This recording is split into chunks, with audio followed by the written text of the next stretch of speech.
This week we ask, why the hell hasn't Sam Raimi made more Westerns? Welcome to Half-Ass Movie Podcast.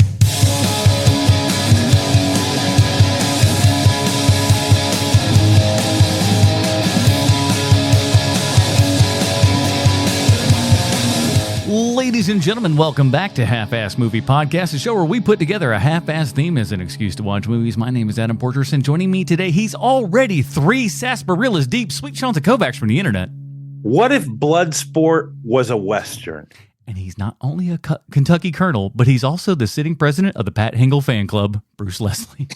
You know it, brother. You know I love that Pat Hingle. Oh, we are back. Worth the price of admission. Absolutely. Every time he is in it, whether it's this or Batman or 5 of the other things he was in, we love Pat. No, he was in a buttload of things, though, that Pat Hingle. You got to look back on that. But welcome back to HMP, everybody. It is April, and we are looking back at the movies of the recently departed Gene Hackman. And this week, we continue our Gene Hackman Appreciation Month with The Quick and the Dead. Like last week, also from 1995. This was quite the stellar year for this man. But directed by Sam Raimi this time. But more Gene Hackman stuff. I'm super excited for this one. And especially with all the characters that are in this movie, too. That's part of the fun. Very much so. But we'll get into all that good stuff. Before we do, though, we want to make sure that everybody goes over and subscribes to us over on YouTube, man. Send us a like and a comments and all that kind of good stuff. We got a lot of things coming out. I got 2 comments this week that were kind of my favorite, and they were made within 3 hours of each other, which is interesting. And one of them, these were both in regards to my knocking on, just heaven's gate, knocking on the door here of 1 million views for my popcorn video. But this person responded, wrote here after a comment. His name is Draw DeBono 77 said, after 3 minutes of stupidities, I had it. ... And I was like, that's, not everybody's going to be into the jokes. Hold on, though. 3 minutes. Sir, who's the stupid one? Like, if I don't like something, I know before 3 minutes. And it's like the whole video is 7 minutes and change. At that point, you're almost ready to just go around the moon and bring it on back home. But then 3 hours later, old LZH3131 commented and said, OMG, this was a comedy riot, totally worth watching, thumbs up, and then 4 laughing eyes rolling around emoji. Listen, man, so you make up your own mind, man. Head on over there to our YouTube page and check out all that kind of good stuff, man. Did he tell you what the laughing emoji scale was? Like, is it 4 out of 5 or 4 out of 10? Because those are very different laughs. Well, there's 4 of those and 1 thumbs up, so my guess is that's at least 6. That's like 4.5. Okay, 6. That works. I'm not good at math either, but we want you to leave a comment over there as well, and we got a lot of other videos for you to check out, including a Filling in the Gap series that I started with another episode. I've got Crisis, which is the first movie from Ingmar Bergman, who I have not seen any Bergman films in my entire life, so I've started that off there as well. And next week, I've watched 3 new movies this weekend. So I've got 3 new movies to kind of review on the YouTube channel and everything. I've got the new Blumhouse thriller Drop, the new Alex Garland movie Warfare, and Sinners, the new movie from Ryan Coogler. I got to check out all 3 of those films, and I should have all 3 of those reviews up later this week. So please subscribe to the YouTube, turn on all the bell notification, all that good stuff. I'd really appreciate it, man. And thank you guys so much. And of course, if you can, you want to do us a little bit extra, you really, really like this show, why don't you head on over to patreon.com/HMP pre-show, post-show, Dinger Zone.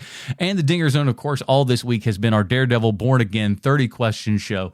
It has been something else, man. And we wrapped out the season with a really good episode, and we're excited to talk about that because at least with whatever they're going to be doing for this next season of Daredevil, at least has set me off on a better footing now. I feel a little bit more comforted after this last episode. It doesn't feel like a dumb dog anymore. No, it feels like they've started to kind of open up their minds and go, you know what, maybe we ought to make something good.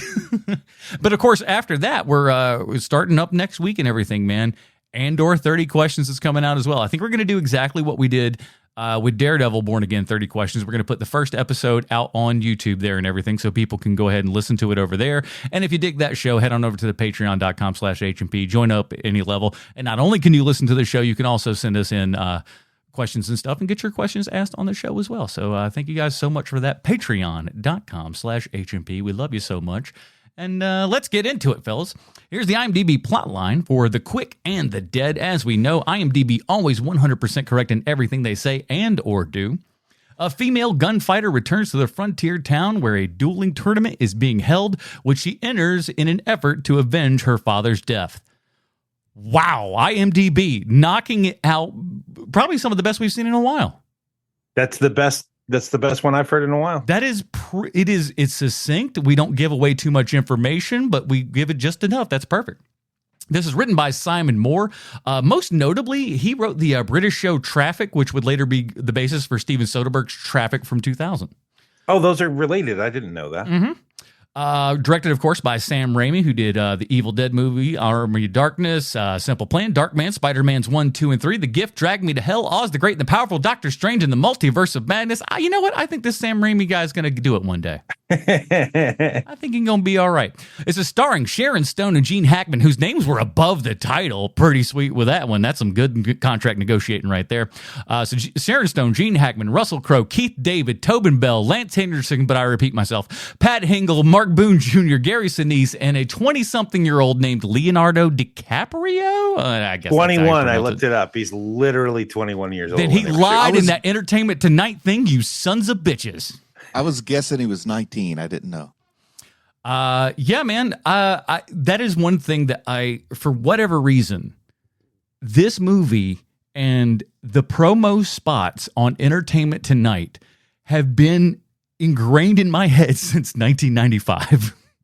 I don't know what it is, but for whatever reason, E.T. was constantly doing like little set visits and stuff to the Quick and the Dead, because it was like Sharon Stone was kind of having like, this was supposed to be really like the second start of her kind of career and everything. Supposedly at this point, she'd kind of fallen out of favor. She'd fallen off a little bit and everything. But this was like Sharon Stone coming back and like her second round and being like, she might be a little older now, but she's still sexy and blah, blah. And here's the thing.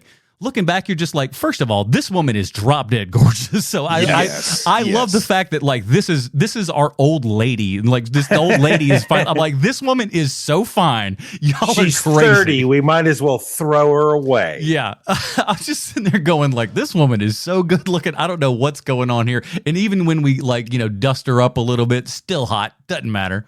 She's great in it too, man. Oh, she really is. I thought she did a really terrific job in this, because when I first saw this movie, I mean, I was 20. So like watching it now, I'm like, oh wow, she's really great in this. At the time, I think I was kind of like, come on, when I was watching it, but she's really great in it. When you think about it, really good. When you think about it from like kind of her earlier stuff with like your Basic Instinct and the other things that she was kind of known for previous to this, we all kind of had our feelers up a little bit. You're like, Sharon Stone, is she really going to be doing? And at the same time, there are moments, not always, but like you could just give kind of a modern day parallel to this and stuff. Like Charlize Theron would be another one where people might, at first kind of go like, oh, I don't really know. And then all of a sudden you're like, oh, no, yes, this definitely works. Same kind of situation here. Yeah. I think that Charlize Theron really kind of benefits from the age that she's living in. Yeah. Because Sharon Stone could have a very similar career if she were born around the same time as her. Lot of technological updates. Yes. We'll call them. Yes. Bruce and I were talking about this off mic here just before the show started up and everything. But this was a time before we really knew who Russell Crowe was. This was his first big American movie and everything. He'd done a couple of other things and whatnot, but as far as like, spreading it out for America, this was it, man. This is before Virtuosity? Yeah, just before. Really? Mm-hmm. Oh, wow. He's great in this too. I prefer him in this to him in Virtuosity. I'll say that. What are you talking about? He's so no, I can't even make it. But he's so over the top. He's so theatrical in Virtuosity. But like according to Wikipedia, what they had to say about his casting is that Sharon Stone had seen Romper Stomper, and I guess you could say she liked what she saw, so she said she wouldn't do the movie unless they cast Russell Crowe opposite her. She did mention that in the Entertainment Tonight things when they were asking about this new Russell Crowe guy. She mentioned Romper Stopper. She's like, I saw this movie. And here's the thing. Because she's a very beautiful woman, I think a lot of times people think beautiful people aren't smart. Sharon Stone, I think, is a very smart person who looks at things and has an eye for stuff. You know, it may not always be perfect, but like I think she has very strong and informed opinions that she has. According to the information that was shared, whether it's true or not, I don't know. But it sounds like she has a real eye for talent because Sam Raimi hadn't really done anything on this level before. Russell Crowe wasn't known in the U.S., and she had to pay Leonardo DiCaprio's salary herself because she was told that he probably wouldn't transition to movies very well because, he was that kid on a sitcom. Yeah. Which is crazy. They said to her, well, we'll take it out of your salary if you want them so bad. And she was like, sure. Yeah. At least according to her autobiography. I hope Leo, if and that's the case, I hope Leo sends her quite the Christmas basket every year. I would find it very hard to believe that Leonardo DiCaprio spends any amount of time thinking about anyone he worked with before he was insanely famous. Well, no, I'm saying like he gives that to somebody else to do for him. He's not right. Up. His assistant's given like, hey, remember send Sharon a good gift this year. Mm-hmm. And once again, if the Wikipedia tea can be believed, the studio really wanted Matt Damon in that role, and think how different that is. Yeah, I like to think that Leonardo DiCaprio's assistant, he has a revolving door with the assistants like he does with his girlfriends, except it's the opposite way. So he hires them old. And then once they hit 65 and have to retire, he has to get another assistant. He pays wild in retirement fees and stuff, but it keeps him in the type of person that he wants around there. So. Leonardo DiCaprio is fantastic in this movie. As like, it's so wild, like just seeing him at this young age between like this and What's Eating Gilbert Grape and all that stuff, and you're just like, this dude had it all the time. He had it the whole time.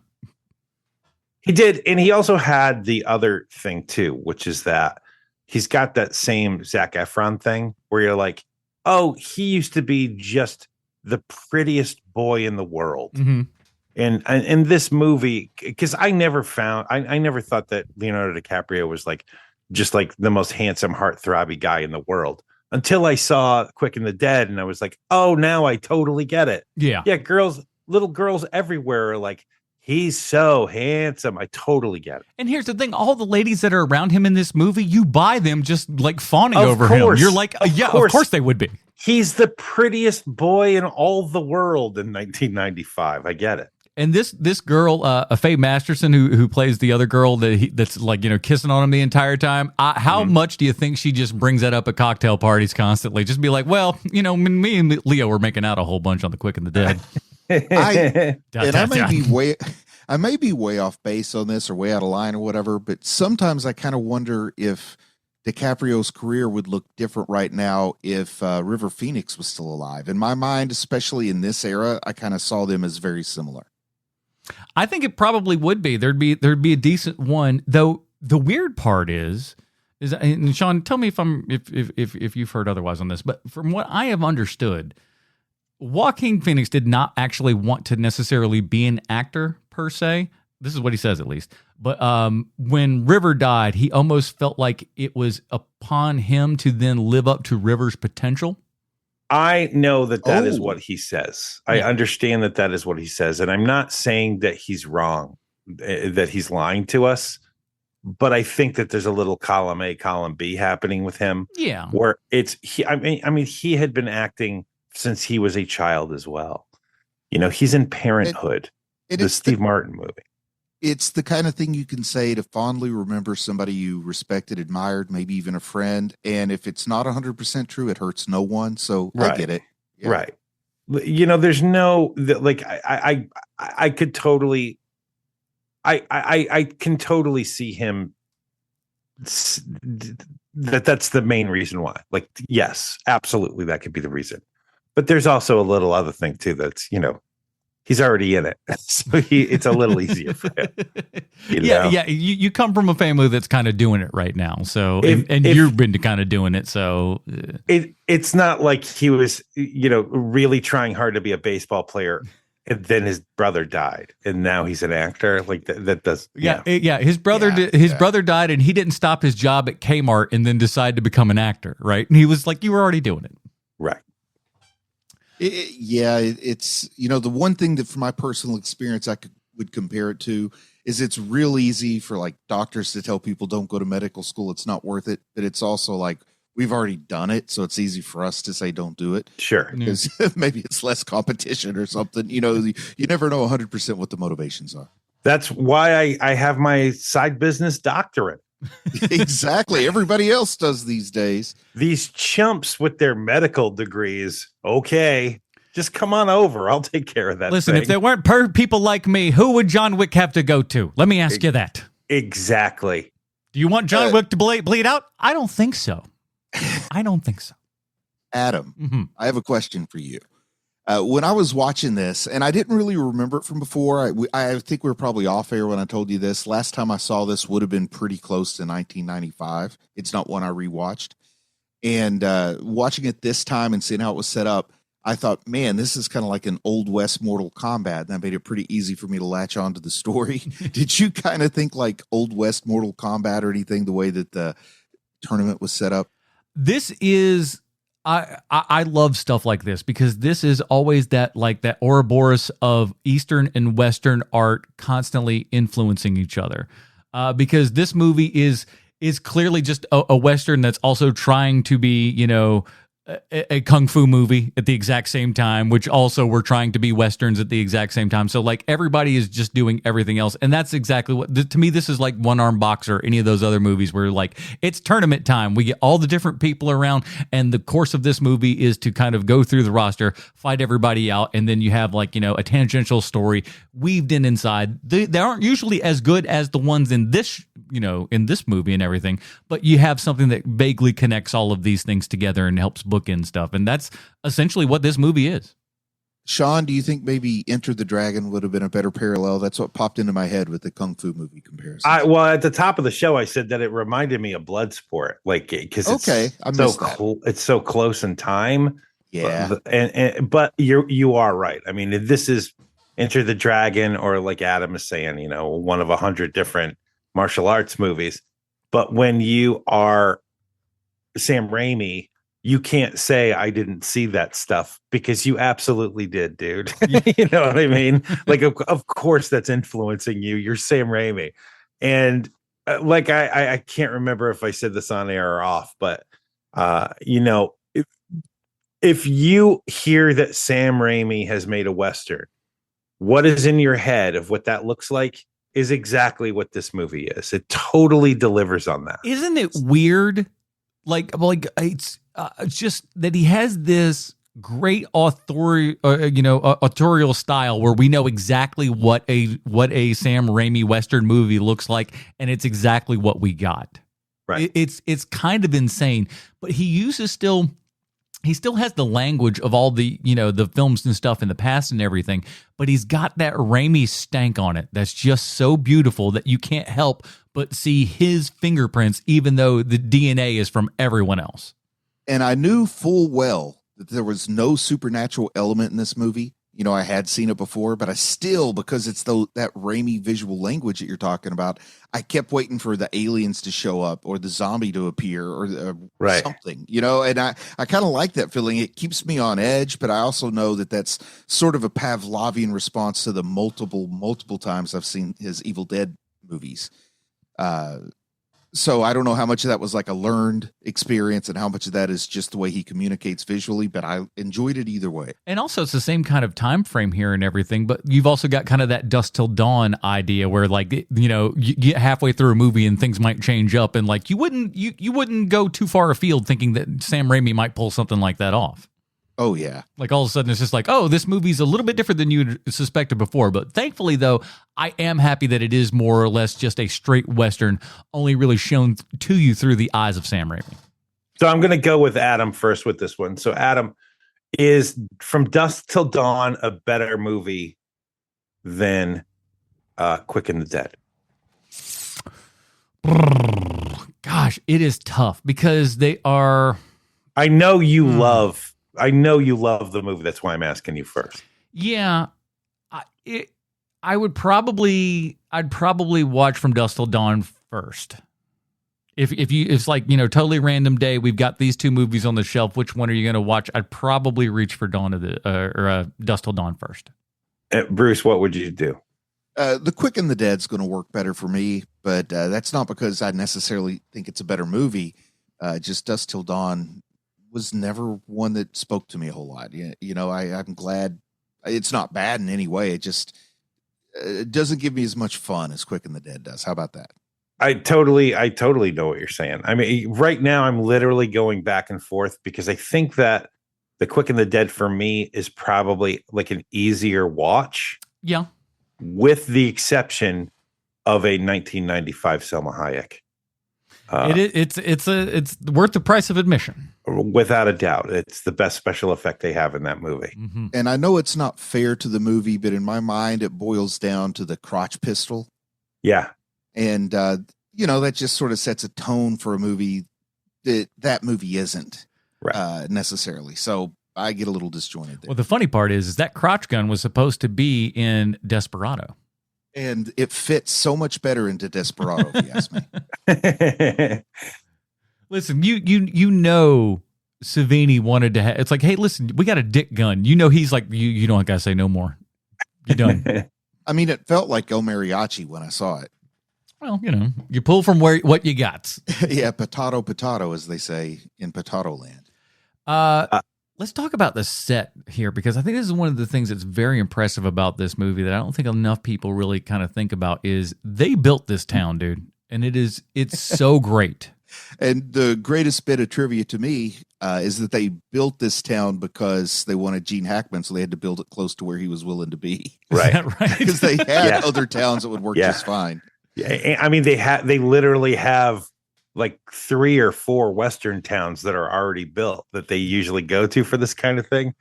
But because it's Gene Hackman, they were like, he's like, I'm not leaving this town I'm in. And not to cast aspersions, maybe you can tell me if I'm way off base, Sean. You have a little better understanding of this stuff probably than I do. You too, Adam. But I would say a lot of those existing sets probably are a little bit better than this set. Probably just because they had more time to be more ornate. Yeah, this felt like a really, really well done full moon Western set or something. Like it's competently done, but you can tell like it feels like a set. It feels like a set that was built to be used for this movie and nothing more. Right. But I think that works to the movie's benefit, but only this movie's benefit. And before they set foot on set to start their principal photography, they already went into this with the idea we're trying to make something campy. So, that's going to inform the way the set's built too. And at the same time too, it was called, I don't know what the budget for this thing is. I'm just thinking, I'm like, let me scroll down and see if they got that, but I don't think they do. Anyways, but like the budget's not super high. 32 million. No. That's a little high for 1995. That's a little. But it's not, I mean, it's that mid-tier. Yeah, you're not Star Wars high enough to lose money. I can tell you that. Right. Yeah, when the World War goes to 18, so yeah, that's a big old stinker. Yeah. But yeah, it's enough. But like, so I think they were like, listen, where we can't make up for in these other things, we're going to rely on that Raimi style, and it pays off. It pays off in spades because it is what makes this movie watchable. If you take out the style of Sam Raimi and leave most of everything else, it's pretty crap. Yeah. There's no movie without that visual language. There's just way too many cliches in the movie for it to stand on its own without his input. I mean, I would have been rolling my eyes if it were anyone but Sam Raimi directing this thing. Yeah, it would just feel kind of played out and especially kind of hokey, but with that Sam Raimi little kind of sly wink that's always kind of going on. You don't really, it's not bothersome at all. If anything, you're embracing it. Yeah. Well, Sam Raimi's public statements have been that the style he was looking for was a spaghetti Western style. I don't see much spaghetti Western in this. What do you guys think? Oh yeah, it's dripping with it. It's just got Sam Raimi's DNA all over it. It's true. Although I do have to say, there's not a ton of I think he was intending that to be the case, especially in that opening scene in the graveyard. Yeah. Uh-huh. But there's not a ton of sweeping vista shots.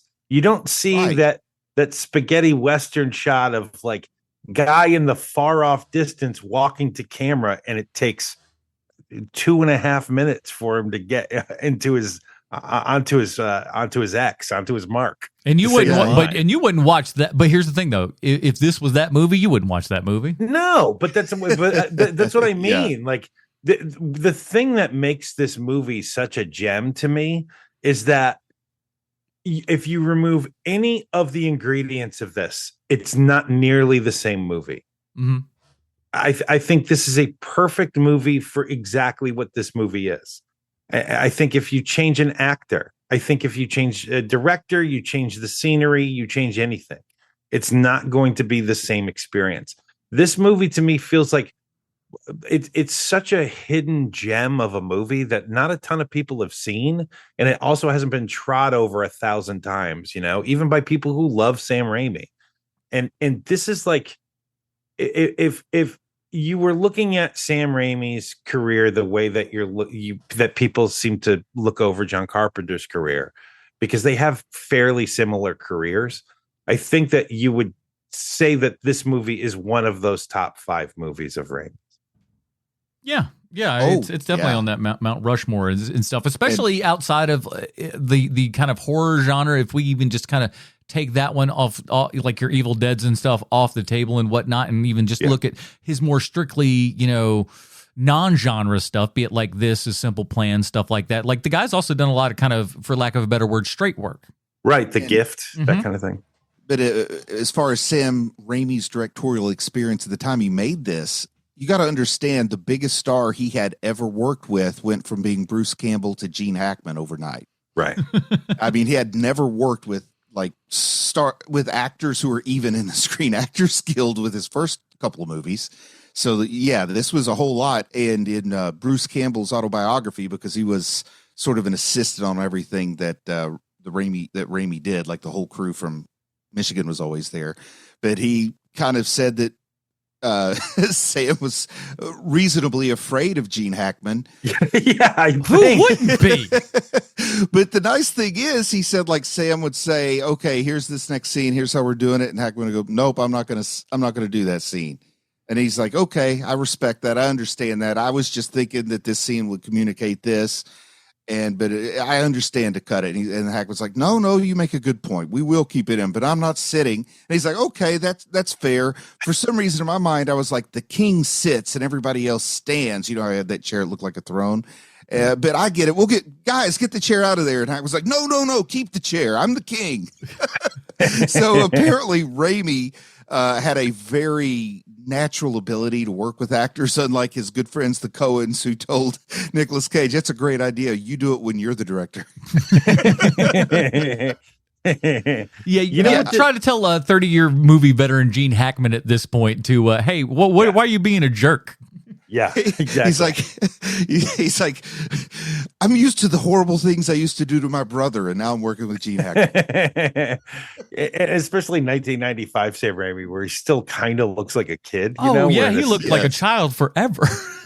You know what this movie reminds me of is a couple of weeks ago we saw the movie The Menu, and just what a pleasant surprise that was.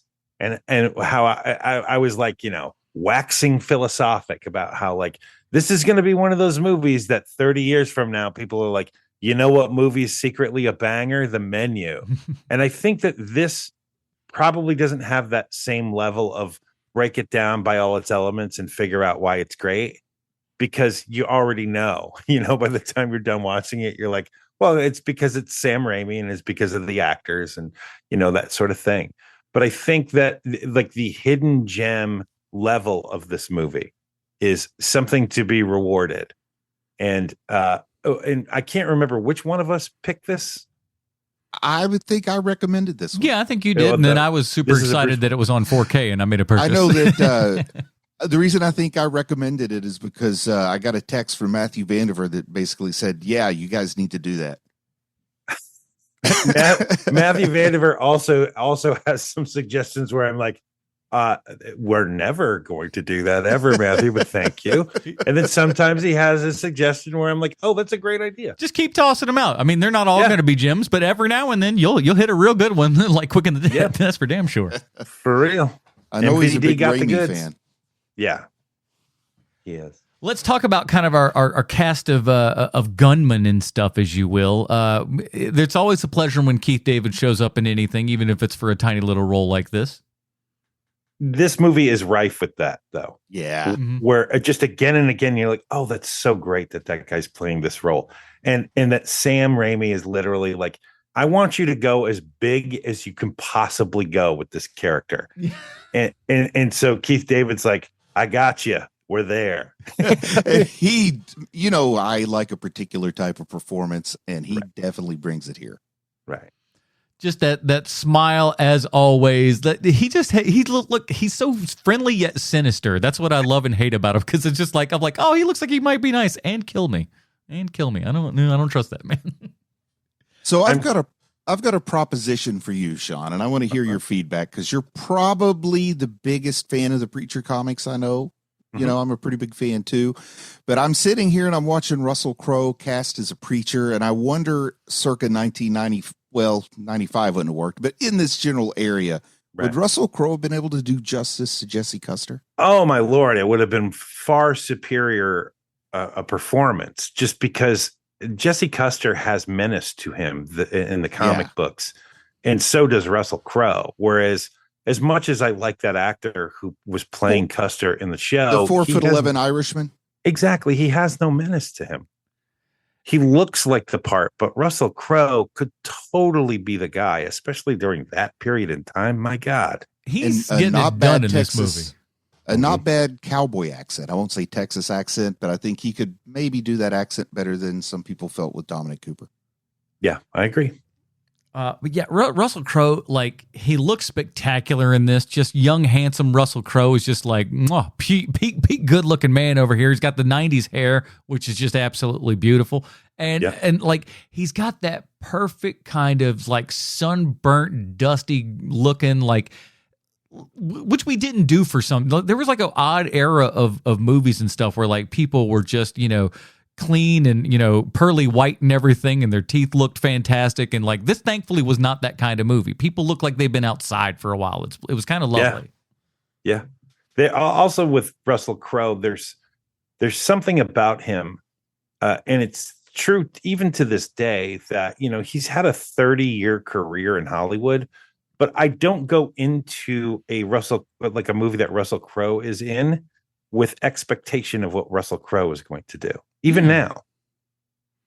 Yeah, because he's like, one of the amazing parts about him as an actor. We'll do a Russell Crowe month at some point, no doubt. He's as much as you wouldn't think it, he is kind of a chameleon. Yeah, in a lot of real senses and stuff. Because this character and the character like in The Insider couldn't be any further apart. True, and I know that Bruce loves. I'm going to speak for you here, Bruce, and you can tell me if I'm right or wrong. But I think that Bruce far prefers fat Russell Crowe. but I like both. I like both fat and skinny Russell Crowe. Well, I'll tell you the whole story. If you go back to, like, let's say around 2001, around A Beautiful Mind, whenever that came out, people told me I looked exactly like Russell Crowe at that point in time. And then some time went along, and nobody ever told me I looked like Russell Crowe, but now they're starting to do that again. So that's why I like the fat Russell Crowe.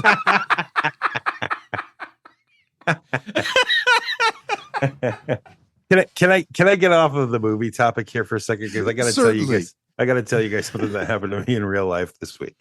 So, I was like, kind of like, wah this week, like feeling bad for myself for no reason at all. Like, things are great. And I'm at the grocery store, and there's an African-American cashier, and she's like getting all my groceries packed away. She turns to me and she goes, "How old are you?" And I said, 51. And she goes, "You look like a man." Oh, wow. Well, thank you, dear. She did not further elaborate. but I knew she meant it as a compliment. Okay, like did she know you were a man, or did she think you were a woman and she was trying to insult you? No. She was like, "You look like a man," and I was like, and I'm not gonna lie to you guys, I've been eating off of that for like a full week now. You mean this giant person in front of you is a man with the beard and everything? You think that's a man? Okay, good deal for you. I mean, it's true. I'm sorry. Pray continue. No, it was just one of those things where like I kind of realized that like that and sorry for the generality here, but like that African American women have a hold over white dudes way more than anyone else has. Like if it was a white woman who had said that to me, I'd have been like, "Oh, thanks." You know. Now, and if it was a guy, I'd have been like, "What do you want to go dancing with me? What are we talking about here?" So there was, when I was working in North Carolina, in the nice, beautiful town of Monroe, there was a very full-figured, like picture a much younger version of Medea, a person of color who was a patient of mine. And then I was out of town, so she had to follow up with one of my partners. And then when I was back in town, she said, "Oh, I saw that other doctor last time." And I said, "I don't want to see him no more. I want to stick with that cute, chubby fella." And I would brag about that compliment to my partners forever. I'm like, "I'm the cute one." Thank you. Yeah. Oh, all right. So if we're all talking about black ladies giving us compliments, I'll have mine. Please. I was when I was working. That's an excellent time to plug my book, where we don't know which of the three of us did it with Shirley Hemphill and made a baby. That's true. We do. Who's to say? Mine was I was working at the movie theater, and I was like checking tickets and stuff because it was like a super busy weekend or whatever. And I was happened to be wearing a sports coat, and like I looked like shit at the time. I can tell you, I was a fat bitch at this moment. But this woman gave me a great compliment. I felt so good. She was just like, "Oh, you looking sharp today," and I was just like, "Oh my God, thank you. I look like shit, but you're so nice to me. Thank you." You're almost as hot as Morley Schaefer. But yes, back to the movie. Okay, if I may try to get us back on track, please. I took us way off track. Please do. Sam Raimi felt like a failure after this, and the reason he felt like a failure is because he wanted to try to be a work for hire director who could work in a genre and make a spaghetti western. And instead they said, "Oh, that felt like a Sam Raimi movie." And he thought that made him a failure at the time. How long do you think it took him to come around to realize it's a good thing to be a visionary director, one that people can just look at it with the sound down and know it's you? I think after he made millions of dollars during the Amazing Spider-Man movies. That helps a lot of people's self-esteem, doesn't it? Once you find a level of success, all of the knocks and nicks, you're like, well, that's what made me me. I do like what Bill Murray said. If you think you want to be rich and famous, try just being rich. Usually you'll find that covers it. Sam Raimi's just putting on that suit every day going, "Yep, I'm that good." Do you think he should have felt like a failure in any way, Adam? Listen, I mean, box office is box office, and 1995, this is a very interesting kind of, time and everything. We're in an odd spot, and I don't know that Sam Raimi's this movie belonged right here, right now, so to speak.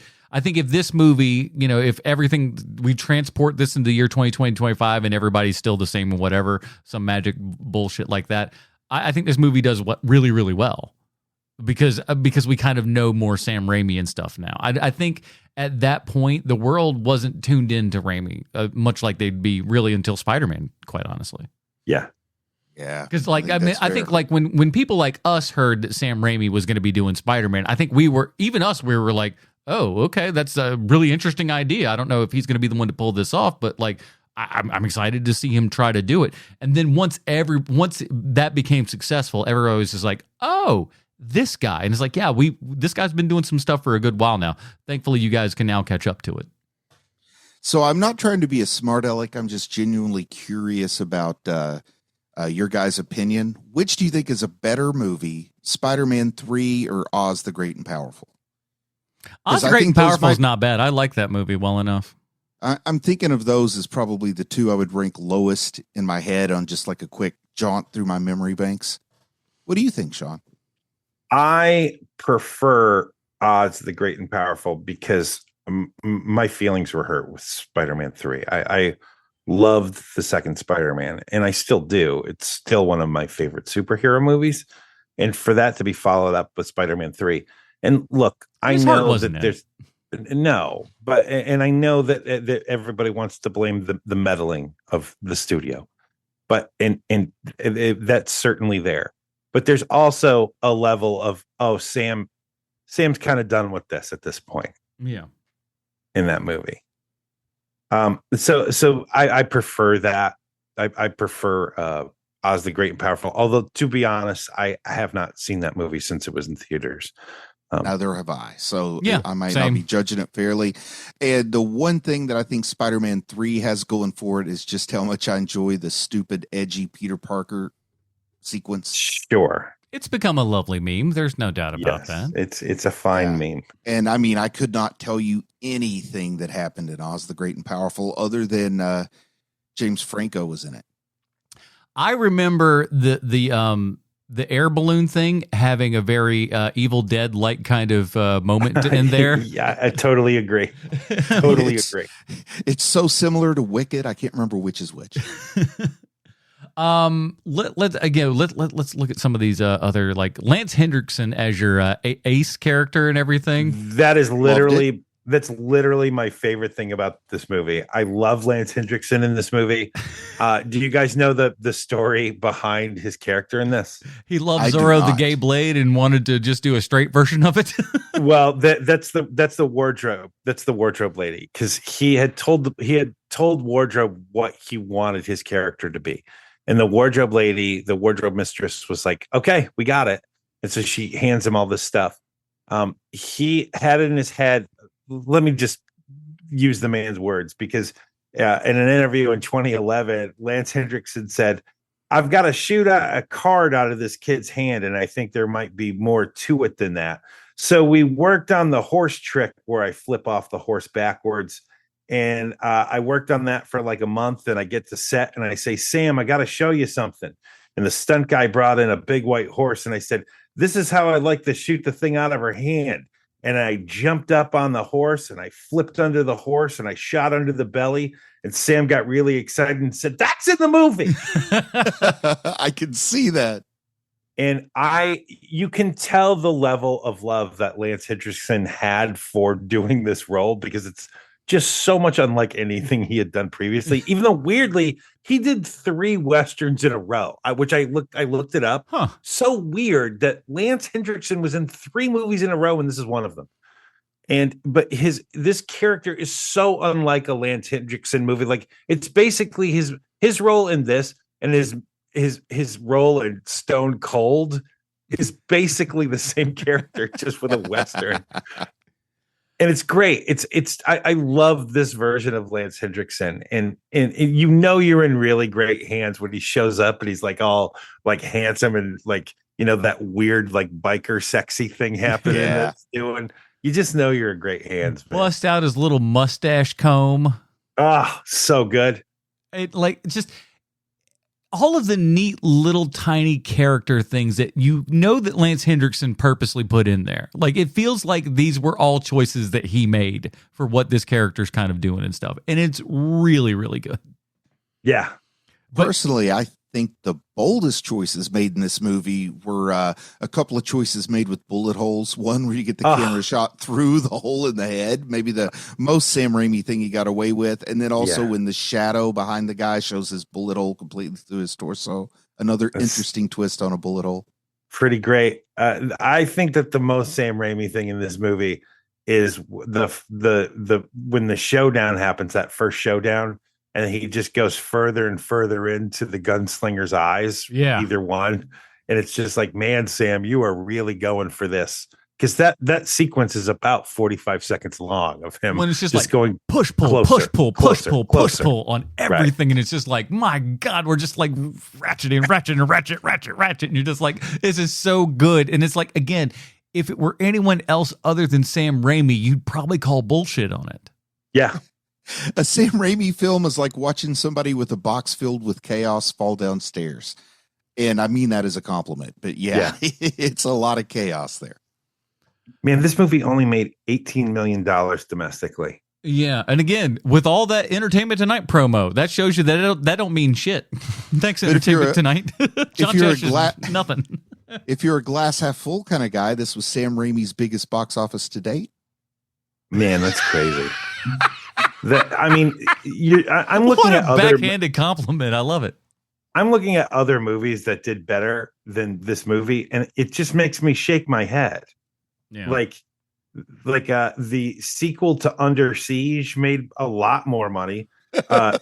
Stallone's Judge Dredd made a lot more money. Man. Like, what are we doing here? And this is the year that that Pulp Fiction came out, and Pulp Fiction isn't even in the top 20 of like most popular movies that year. Most popular movie in 1995, most successful movie, Batman Forever. Oh, well, that's artistic peak right there. So people are idiots. Well, here's the thing. Burger King put so much money behind that advertisement. That movie is only going to be good. It was only going to get money. You know what I'm saying? When you give away those kind of Batman cups to everybody, you're going to start putting butts in seats. That's all I'm saying. That's so crazy to me. One thing I discovered when I was looking for this movie is that there are two other Westerns named Quick and the Dead. Yeah. Are any of them the same story? No, I wouldn't imagine so. Who would try to do something like this? Because this is like, again, this is a one of one. No one's doing this anymore. Yeah. They're not gonna. And if anyone did, you'd call BS on it. You just would. You'd be like, this is. You know what the craziest thing about Hollywood is? If they'd made this movie for $6 million, there would be 1,000 of them now. Yeah, sure.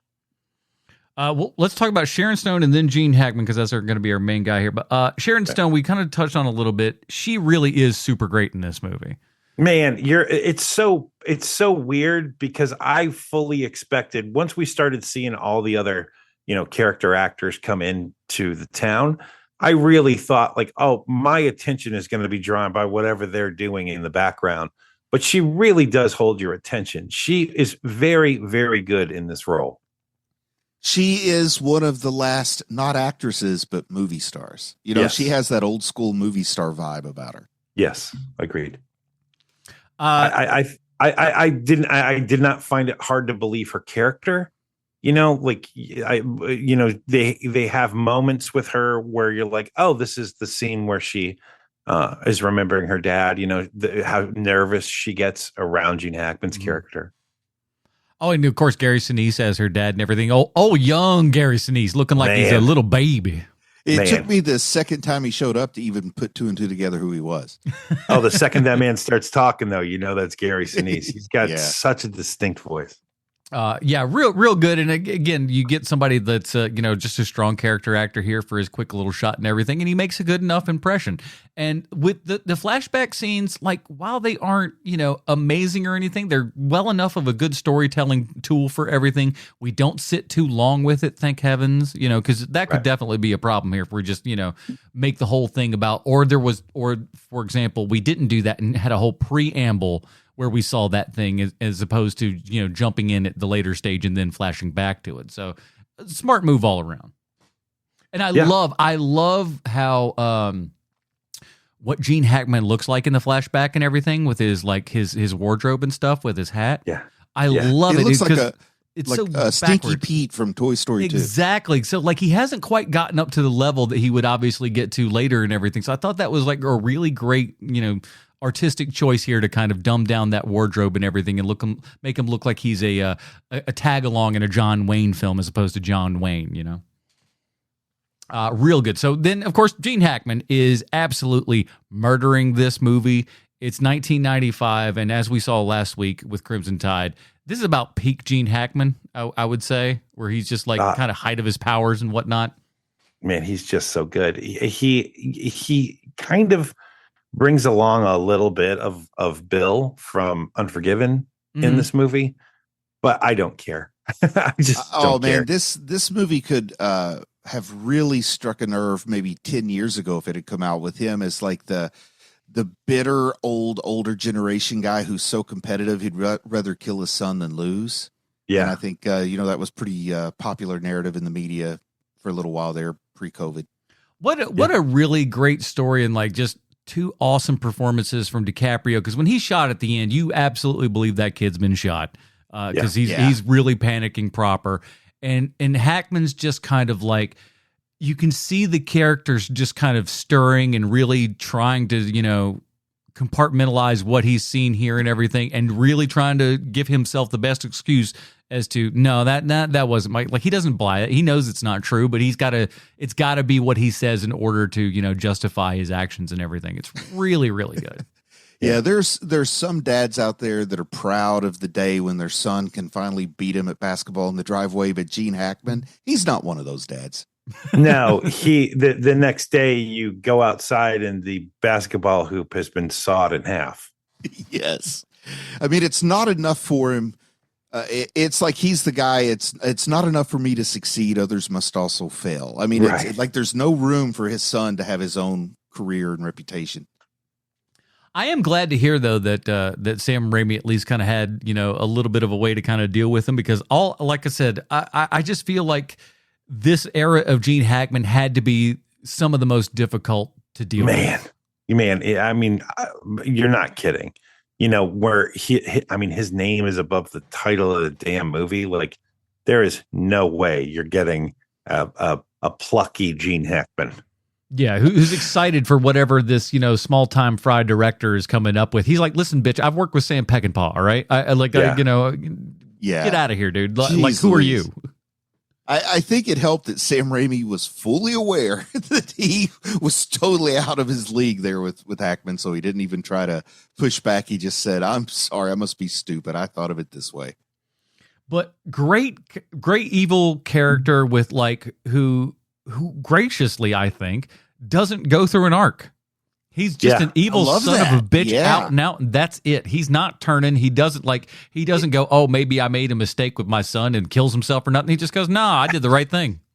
Yeah. If anything, I would say that he has almost a reverse arc where in the beginning I could almost see that maybe he does truly love his son deep down, but he takes any doubt of that away. You're kind of right, because at first he takes a stiff arc, not a flexible, not a soft arc. Yeah, he feels like he has at least some sort of connection there at the beginning, but like he's got to be right and he's got to be, the one who's always correct in whatever assessment that he's got here and everything. But I do like at least that he is like fast enough to back up his mouth and stuff like that. He's not just some kind of bullshitter or whatever. He is still a really fast gun. So at least he's got that going for him. Right. Because if he was just as slow and just talking crap to everybody, that wouldn't be no good. He really truly though is like gravitas 1995 Gene Hackman. Like you're just buying Gene Hackman, man. Like whatever it is he's going to do, immediately your movie goes from, I don't know if I want to see that dumb thing, to, oh, Gene Hackman's in that and he's the bad guy. Yes, I definitely am going to see that movie. He's one of those guys that like, even if like in the middle of something is like crappy and he's really good, it's just like, well, at least Gene Hackman's really good in this thing. Like, there's always that kind of stuff and it's looming around it. He's kind of the linchpin for this whole thing. If this character doesn't work and he doesn't sell this off well enough, the whole thing kind of falls apart. But Sharon Stone is kind of very closely following up that lead here because she's got to sell how bad of a dude this is and everything. And she does a fantastic job of that. But like without Gene Hackman's kind of menace and everything, but also that great kind of like, and you see it all across Gene Hackman's career, is that like, he's a bastard. I think we all know that. But there's also something about him that's a little sweet. There's a little sweetness that's kind of deep down inside there, a little smile every now and then where you're just like, I kind of like this guy, even though he's a dickhead. I kind of like him. And I think that's like Gene Hackman in real life probably too. I think it's Stockholm Syndrome on all of us. Yeah, maybe. He's so scary. The only way we can find any reason to not have to admit our utter weakness and inferiority is to say, but deep down inside, he's nice. Well, he's got that same quality where it's like a wearied old guy at your job who has no time for your horse shit, but occasionally will pull you aside and be like, look, if you don't want to look like an idiot, this is the thing you need to do here. Mm-hmm. I mean, that's basically who Gene Hackman is. And kind of destroying this film, let's be honest here. Yeah. So with that in mind and everything, if we had to change this casting up here and everything, take all Gene Hackman out, who would you put in the role? That's boy. a tough one. I mean, you could put anybody in the role, honestly, but it's not going to have the same effect as Gene Hackman in this role. Like if you, I mean, you could make it Tom Selleck, and it would work. I could see that. It would work. It just wouldn't be the same movie. What about Harrison Ford? Yes. Also, that would be that's a better comp is Harrison Ford. Yeah, probably. And yeah, would have been age kind of works out and everything. So that would make sense. The only problem would be is that he's just so bloody handsome in 1995 that, you know, people are like, yeah, he's awful, but boy, is he dashing. Indiana Jones up there, you know, it's just be one of those. My vote, it would be a different movie because like Gene Hackman is kind of a one-to-one kind of guy, really. But who I think could have at least played the right age, and if you put enough menace on him, John Voight would have been awful in this. Oh, right, yeah. Voight is good. John Voight would work, I think. Yeah. In 95, I think he still works. You get much beyond that, I don't think he does. Yeah. If this was like 03 or 04, something like that, I definitely would say no. But 95, we're still off of your Mission Impossible here and everything. So like he's still rocking and rolling it. He'd be able to pull this off well enough, I think. Wouldn't be the same, wouldn't be as good, but would at least be serviceable. I'd say that. What about Ed Harris? Ooh, he'd be great. Yeah. Ed Harris would be fantastic in this. Ooh, yeah. I think that's very good, actually. That's the best one. Ed Harris could absolutely pull this off and be the same level of like the town folk have. Like that's a really good comp. Man. And like you can see him being a real son of a bitch, like looking over his dead son's body and stuff and being like Ed Harris could pull that for sure. It's important that Herod is the straight man in this campy movie. So you need that person bringing that gravitas to make all the visual language more jarring. Hell yeah. Yeah, that's a great comp, man. That is fantastic. Well, movies only come in two forms, everybody. They're either art or fart. Bruce, where does The Quick and Dead fall for you, sir?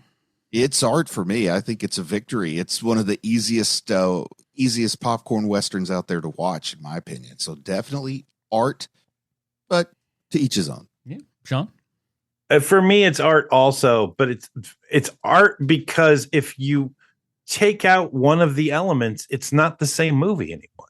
Yeah. So for that reason alone, it's art for me.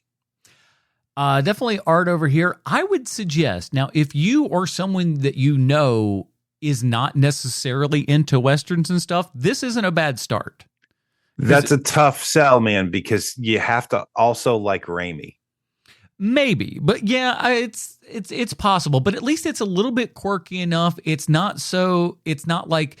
Here's the thing: I'm not going to tell most people to watch like like a Leone movie for their first Western, right? That's not going to do for them, especially if they're not into the kind of stuff. But this has at least enough of a pop culture kind of vibe to it and everything that I think especially modern audiences who may not necessarily be so down with Westerns could get into that and then may be able to see something in there that they could pluck out and go like, oh, I like this little bit. And then maybe start exploring Westerns and stuff after that. I think this could be an easy leeway in.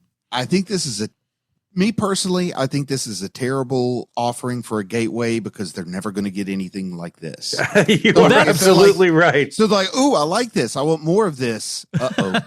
That is a very fair good point. I didn't think about that, but you're right. Very good point.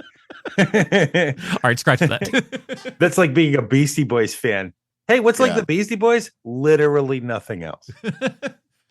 This other Beastie Boys album, that's about and even then sometimes not. Like this is way different than that one was, so who's to say? Hey, my favorite genre is Weird Al. I mean, he's a genre now. Yeah, it's true. And number one at the top of your genre. When you are the genre, that's something. Well, that is it for this episode, everybody. We got one more week in our Gene Hackman Appreciation Month here and everything, and so we decided, let's go back a little bit. Let's wind her back here. Now, we're going to, as much as we're going to wind it back, though, Gene Hackman will still be lacking hair. So, son of a bitch, as long as we dial it back, he's still losing it here. But we are going to check out Bonnie and Clyde, the great movie. And guess what, boys and girls? these two have not seen Bonnie and Clyde before. So I am super excited for that. Sam Peckinpah's, some would call it a masterpiece. We'll see if these boys line up with that sentiment and everything. Until then, Bruce, where can we find more of your work on the internet? You know, if people want to enjoy what Bruce Leslie used to be like, just see back when I still thought that there was hope in the world, go check out on YouTube, The Legion of Superheroes in a Nutshell. That's a fun video. It still gets comments almost every month. So go check that one out. Very nice. Sean? If you are in the Vancouver area and you want an e-scooter tour of Vancouver, boy, have I got some good news for you. What? Go to my YouTube channel, which is e-scooter videos and tour videos, and there you go. There'll be a bountiful selection for you to look. We'll put a link for that there in the show notes and everything, so people can just go boop and then head right on over there. And while you're there, check out not only Sean's page but our YouTube page here as well. We got all kinds of fun stuff over there, including this here program as well as other videos and stuff that I am making. And like I said, we got 3 new release reviews coming out this week here and everything. And it's my birthday week, so like and subscribe as a present. That's what I want from you. So do all that fine stuff and join us back here next week for Bonnie and Clyde. For Sweet Sean's and Kovacs from the internet, Bruce Leslie, I'm Adam Porters reminding you to be a dirty baby and leave a comment for your mom.